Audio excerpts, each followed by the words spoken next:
नमस्कार बंधुओं, स्वागत है आप सभी का श्री प्रभुवाणी चैनल में। आज इस वीडियो में हम आपको साल 2025 अजा एकादशी से जुड़ी संपूर्ण जानकारी प्रदान करने जा रहे हैं, जैसे कि अजा एकादशी का व्रत कब है, पूजा व पारण के लिए शुभ मुहूर्त क्या रहेगा, पूजा विधि, इस दिन आपको किन महत्वपूर्ण नियमों का पालन करना है, साथ ही साथ श्रवण करेंगे अजा एकादशी से जुड़ी पौराणिक अलौकिक व्रत कथा का। तो चलिए वीडियो को शुरू करते हैं, किंतु उससे पहले यदि आप हमारे चैनल पर नए हैं और इसी प्रकार हमसे जुड़े रहना चाहते हैं तो कृपया कर इसे लाइक, शेयर एवं सब्सक्राइब करना ना भूलें। बंधुओं, पंचांग के अनुसार अजा एकादशी का व्रत भाद्रपद माह के कृष्ण पक्ष की एकादशी तिथि को रखा जाता है। शास्त्र के अनुसार अजा एकादशी का पालन करने से व्यक्ति को पूर्व जन्म के पापों से मुक्ति मिलती है और इस शुभ अवसर पर जगत के पालनहार भगवान विष्णु एवं मां लक्ष्मी जी की पूजा अर्चना करके व्रत रखा जाता है। आइए जान लेते हैं अजा एकादशी कब है। तो बंधु, साल 2025 में है। यह व्रत 19 अगस्त यानी कि मंगलवार के दिन रखा जाएगा। एकादशी तिथि प्रारंभ होगी 18 अगस्त शाम 5:22 पर और इसका समापन होगा 19 अगस्त शाम 3:32 पर।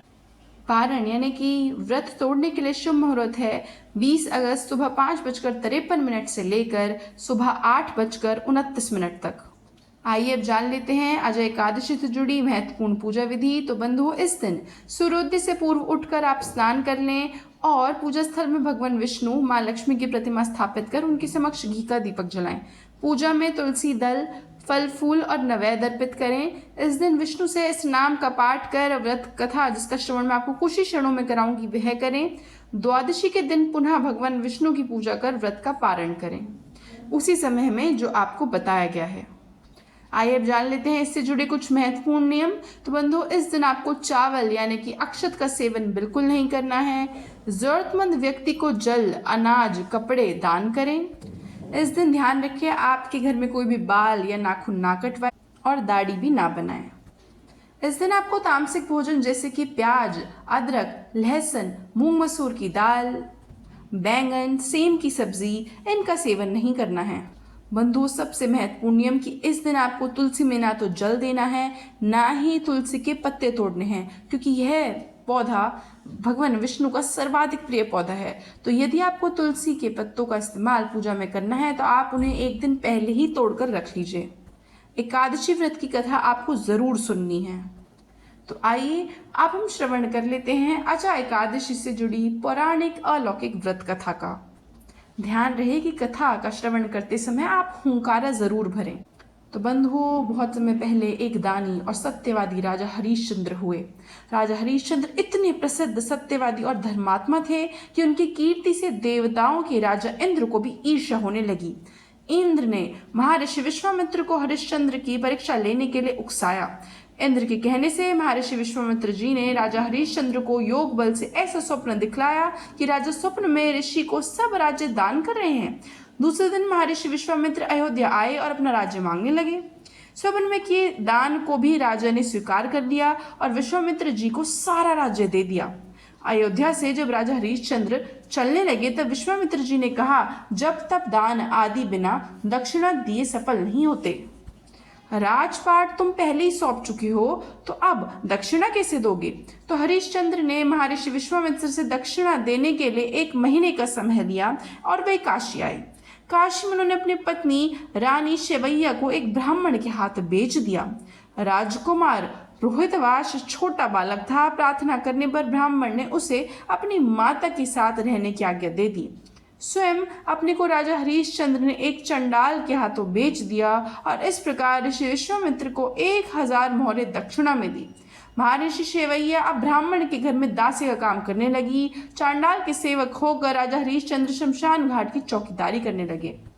हरिश्चंद्र शमशान में मृतकों के परिजनों से दाह संस्कार के बदले कर वसूली करने के काम को किया करते थे। कई बार उनके सामने धर्म संकट की स्थिति में वह अपने सत्य और कर्तव्य के मार्ग से विचलित नहीं हुए। एक दिन शमशान भूमि की तरफ गौतम ऋषि आ गए। राजा ने ऋषि को प्रणाम किया। गौतम ऋषि ने कहा कि किसी पूर्व जन्म के पाप के कारण आपकी यह दशा हुई है। यदि तुम भाद्रपद कृष्ण एकादशी का व्रत करो और अजा एकादशी व्रत कथा सुनो तो तुम्हारी इस हालत में सुधार हो सकता है। राजा ने ऋषि की बात मानकर अजा एकादशी का व्रत किया। एक दिन राजकुमार रोहितवास ब्राह्मण की पूजा के लिए फूल चुन रहा था, उसे सांप ने काट लिया। सांप का विष झटपट फैल गया और रोहितवाश मरकर भूमि पर गिर पड़ा। उसकी माता महारानी शेवैया को ना कोई धीरज बांधने वाला था और ना उनके पुत्र की देह शमशान पहुंचाने वाला था। वह रोती बिलखती पुत्र के शव को लेकर शमशान में पहुंची तो पुत्र की लाश को देखकर हरिश्चंद्र का कलेजा भी भर आया। सारा वृतांत सुनाकर हरिश्चंद्र ने कहा कि मैं अपने कर्तव्य में बंधा हुआ हूँ। जो भी यहाँ दाह संस्कार के लिए आता है उसे कर के रूप में कुछ न कुछ अवश्य देना पड़ता है। रानी के पास देने के लिए कुछ भी नहीं था। राजा हरिश्चंद्र को बहुत दुख हुआ, किंतु वे अपने धर्म पर स्थिर बने रहे। अपने हालातों पर दोनों भगवान से प्रार्थना कर रहे थे। जब हरिश्चंद्र ने दाह संस्कार नहीं करने दिया तो रानी ने अपनी आधी साड़ी चीर कर हरिश्चंद्र को कर के रूप में दे दी। उधर प्रभु भी यह सब कुछ देख रहे थे तो हरिश्चंद्र की कर्तव्य परायणता को देखकर वहां भगवान नारायण, इंद्र, धर्मराज आदि देवता और महर्षि विश्वामित्र भी प्रकट हो गए। उन्होंने उनके पुत्र को जीवित कर दिया और फिर से हरिश्चंद्र को राजपाट भी लौटा दिया। तो इस प्रकार अजा एकादशी के व्रत से हरिश्चंद्र के समस्त दुखों का निवारण हो गया। सत्य के प्रभाव से राजा हरिश्चंद्र महारानी शेवैया के साथ भगवान के धाम में चले गए। महर्षि विश्वामित्र ने राजकुमार रोहितवास को अयोध्या का राजा बना दिया।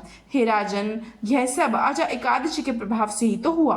अतः जो मनुष्य यत्न के साथ विधिपूर्वक इस व्रत को रात्रि जागरण के साथ करता है उसके समस्त पाप नष्ट हो जाते हैं और वो अंत में स्वर्ग लोक को प्राप्त करता है। इस एकादशी की कथा के श्रवण मात्र से अश्वमेघ यज्ञ जितना फल प्राप्त होता है। तो यह थी बंधुओं आगामी अजा एकादशी से जुड़ी संपूर्ण जानकारी। आशा करती हूँ वीडियो आपको बहुत पसंद आई होगी। वीडियो देखने के लिए आपका बहुत बहुत आभार।